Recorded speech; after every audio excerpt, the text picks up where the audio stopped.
Anak-anak, hari ini kita akan belajar tentang ikatan kimia. Di mana pada pertemuan sebelumnya kita sudah belajar tentang hakikat ilmu kimia, tentang perkembangan teori atom, tentang sistem periode unsur, tentang bagaimana cara membuat konfigurasi elektron dengan cara kulit maupun dengan cara subkulit. Dan kita juga sudah belajar cara menentukan periode dan golongan dari suatu unsur berdasarkan nomor atom ataupun berdasarkan konfigurasi elektron dan juga berdasarkan bilangan kuantumnya. Dan pada pertemuan minggu kemarin kalian sudah diberi tugas oleh ibu untuk mencari tentang sifat-sifat periodik unsur. Nah, hari ini kita akan belajar tentang ikatan kimia. Apa yang Anda ketahui tentang ikatan kimia?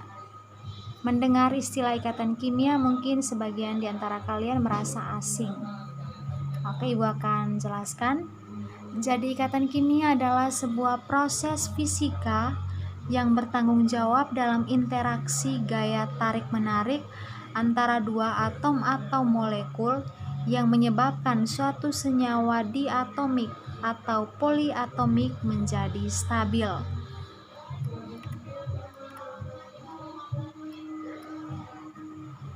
Oke, kita bisa lihat salah satu contoh penerapan ikatan kimia dalam kehidupan sehari-hari, atau contoh yang mana sering kita alami atau sering kita lakukan yang berkaitan dengan ikatan kimia. Jadi ini kita lihat gambar, ini gambar ada seorang bapak yang berada di taman bunga, dia sedang menghirup udara. Dimana salah satu ciri makhluk hidup adalah bernapas. Dan ketika bernapas, kita itu menghirupkan oksigen. Dan perlu kalian ketahui, oksigen, gas oksigen itu O2, dimana terbentuk dari dua unsur oksigen. Dimana dua unsur oksigen ini untuk membentuk gas oksigen ada ikatan kimia di antara kedua unsur tersebut. Nah, kira-kira ikatan yang terbentuk antara oksigen, unsur oksigen dan unsur oksigen dalam membentuk gas oksigen itu kira-kira ikatannya apa? Ikatan ion atau ikatan kovalen? Nah, untuk menjawab pertanyaan tersebut, mari kita lihat bersama-sama. Apa itu ikatan ion dan apa itu ikatan kovalen? Nah, sebelum kita lihat pengertian dari kedua ikatan tersebut, kita bisa lihat gambar. Ini gambar bagaimana suasana dalam sebuah kelas, ada murid-murid dan juga ada ibu guru. Dan ini ada gambar unsur-unsur. Ini ada Na dan Cl, ini ada oksigen dan juga oksigen. Kira-kira apa kaitan antara gambar pertama dengan gambar kedua? Jadi kalau kita lihat, ini gambar ada siswa dan juga gurunya. Di mana pada gambar ini kita bisa lihat ada interaksi antara siswa dan guru, di mana siswa membutuhkan guru untuk mengajar mereka supaya bisa lebih pintar. Dan guru juga membutuhkan siswa agar ilmu yang ia miliki itu bisa dia transfer kepada para murid supaya para murid juga bisa menjadi lebih pintar dan bisa sama seperti guru tersebut. Dan ini gambar kedua. Ini gambar ada ikatan antara Na dan Cl, di mana Na juga membutuhkan Cl untuk membentuk NaCl. Dan ikatan antara Na dan Cl ini dinamakan ikatan ion. Kenapa ikatan ion? Karena di sini Na melepaskan elektron dan Cl akan menangkap elektron tersebut. Atau sering disebut ikatan ion karena adanya serah terima elektron. Dan gambar ini ada unsur oksigen dan juga oksigen. Dimana pada gambar ini sering dikatakan sebagai ikatan kovalen. Kenapa dinamakan ikatan kovalen? Karena adanya penggunaan bersama pasangan elektron. Jadi satu unsur dikatakan stabil jika mempunyai 8 elektron valensi. Nah, ini kita hitung 2, 4, 6, 8. Jadi oksigen, unsur elektron valensi dari oksigen kan 6. Jadi oksigen ini membutuhkan 2 elektron dari oksigen yang satunya, sehingga jumlah elektron valensi dari oksigen ini menjadi 8. 2, 4, 6, 8. Jadi 2 elektron dari oksigen yang satu dan 2 elektron dari oksigen yang satunya itu digunakan bersama-sama, sehingga dikatakan ikatan kovalen karena adanya penggunaan bersama pasangan elektron. Jadi ikatan ion yaitu ikatan di mana terbentuk karena adanya serah terima elektron. Jadi satu unsur dia menyerahkan elektron dan unsur yang satu akan menangkap elektron tersebut. Contohnya sama seperti ini, Na dan Cl. Na kelebihan elektron valensinya 1. Untuk stabil Na harus lepaskan elektronnya, dan Cl untuk stabil harus terima 1 elektron. Maka ini adanya serah terima. Na serahkan elektron dan Cl terima elektron. Terus apa itu ikatan kovalen? Itu ikatan yang terbentuk karena adanya penggunaan bersama pasangan elektron seperti ini. O dan O, oksigen dan oksigen sama-sama menggunakan elektron. Jadi oksigen yang satu membutuhkan oksigen yang satu, oksigen yang satu membutuhkan oksigen satu agar elektron valensi yang dimiliki dari kedua unsur tersebut bisa digunakan secara bersama-sama. Selanjutnya kita lihat tentang sifat-sifat senyawa ion. Nah, sifat yang pertama, mudah larut di dalam air. Yang kedua, dalam bentuk larutan dan leburnya dapat menghantarkan arus listrik.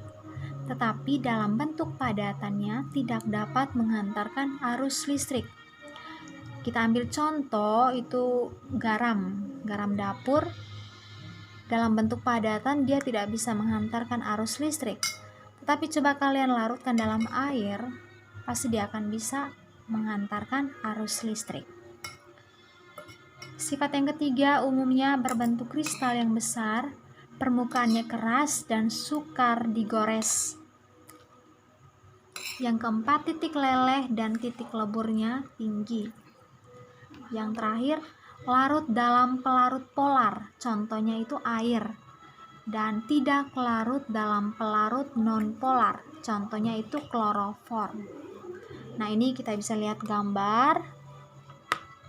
Ini salah satu sifat dari senyawa ion yaitu menghantarkan arus listrik, dimana kita lihat NaCl padat atau garam dalam bentuk padatan dia tidak bisa menghantarkan arus listrik, tapi dalam bentuk lelehan atau cair dia bisa menghantarkan arus listrik tapi tidak terlalu terang, dan dalam bentuk larutan dia bisa menghantarkan arus listrik dengan sangat baik, dimana kita bisa lihat dari lampu ini, nyala dari lampu ini sangat terang.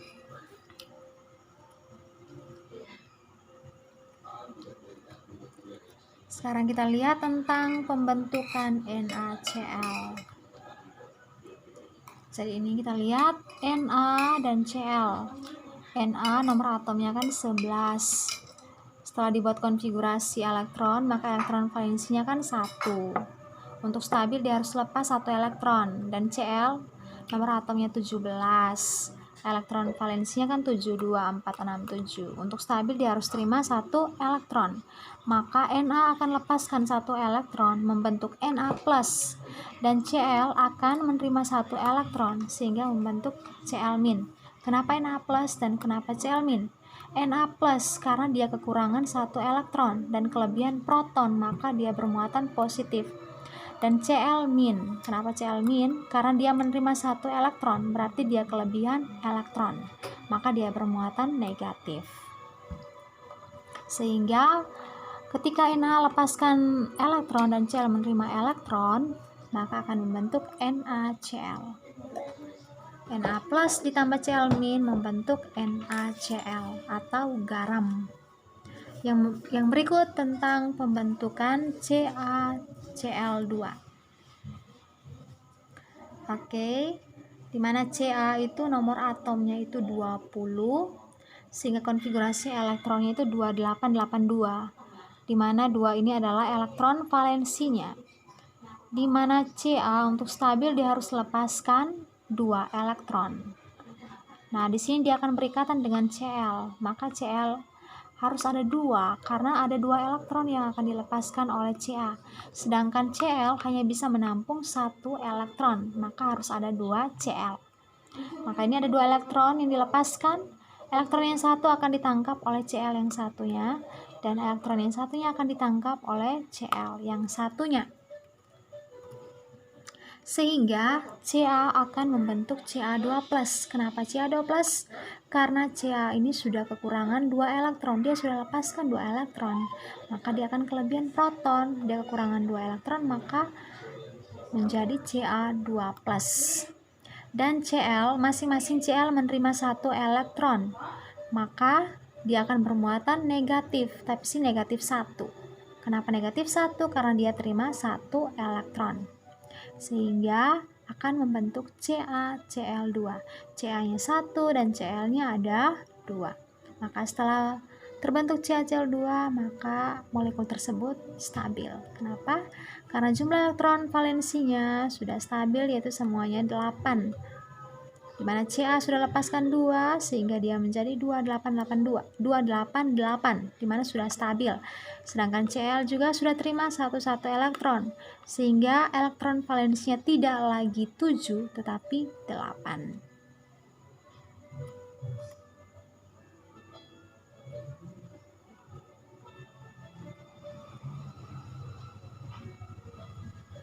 Nah, kita lihat jika ion A bermuatan X+, membentuk senyawa dengan ion B bermuatan Y-, secara umum dapat dituliskan sebagai berikut. Kira-kira bagaimana penulisan senyawa ketika ada 2 unsur yang berikatan? Nah, kita lihat ini. Misalkan unsur A dia melepaskan elektron, maka dia akan bermuatan positif, sehingga AX+. Dan B karena menerima elektron, maka BY-. Kira-kira setelah berikatan penulisan rumus molekulnya itu seperti apa? Penulisan molekulnya itu seperti apa? Maka kita lihat A muatannya X+ dan B muatannya itu Y-. Maka A akan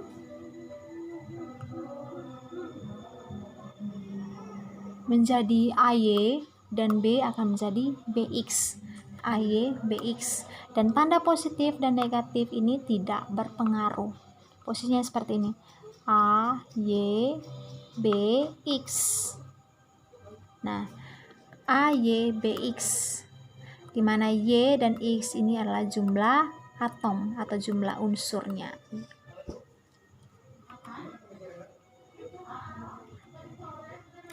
Penulisan rumus kimia senyawa ion mengikuti aturan IUPAC. Yang pertama itu ion positif ditulis di depan rumus kimia. Ion positif ditulis di depan rumus kimia. Yang kedua, indeks pada rumus kimia harus menghasilkan formula dengan muatan listrik netral. Terus, indeks harus menggunakan angka terkecil dari berbagai kemungkinan yang timbul.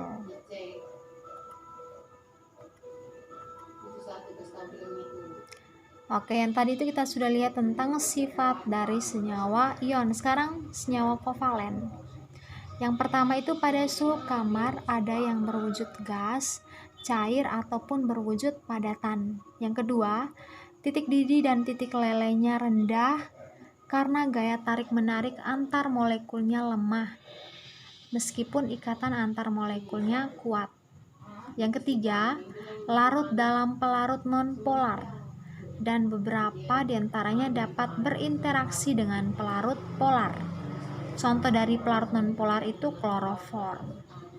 Dan yang keempat, larutannya dalam air ada yang dapat mengantarkan arus listrik, misalnya HCl atau asam klorida, tetapi sebagian besar tidak dapat mengantarkan arus listrik, baik itu padatan, leburan, maupun larutan.